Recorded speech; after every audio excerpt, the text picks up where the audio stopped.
Mas lumabo pa ang tsansa na mag-ceasefire ang Israel at Iran dahil ang Estados Unidos sumali na rin sa bakbakan.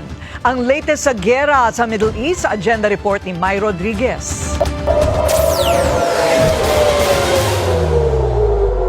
Umalingaw-ngaw na naman ang mga sirena sa Israel dahil sa mga missile na pinakawalan ng Iran.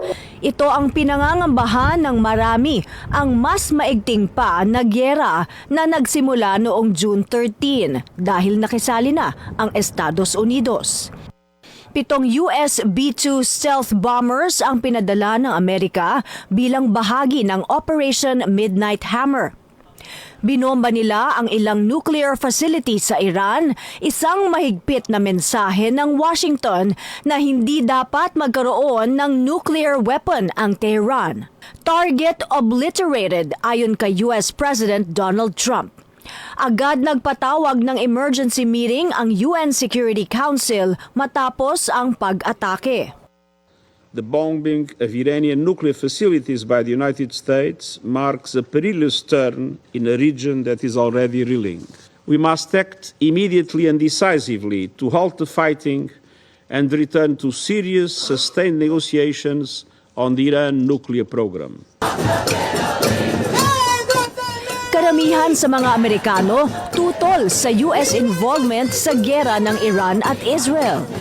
They don't seem concerned about the human toll that a global war will take. Maliban sa New York City, may mga anti-war protest din sa ibang bahagi ng US tulad ng Washington DC at Los Angeles. It is not right for us to be involved. It is not right for the U.S. to be a part of a war that is just not our fight. May hands-off Iran protest din sa Canada. My families are there. My relatives are there. My friends are there. I don't want him to die. I don't want anyone to die. No one in the world. War has to stop. Maging sa Paris at sa Pakistan, kung saan pinapabawi ng mga relihista ang plano ng Islamabad na inominate si Trump para sa Nobel Peace Prize dahil sa tulong niyang mapalamig ang tensyon sa India noong isang buwan.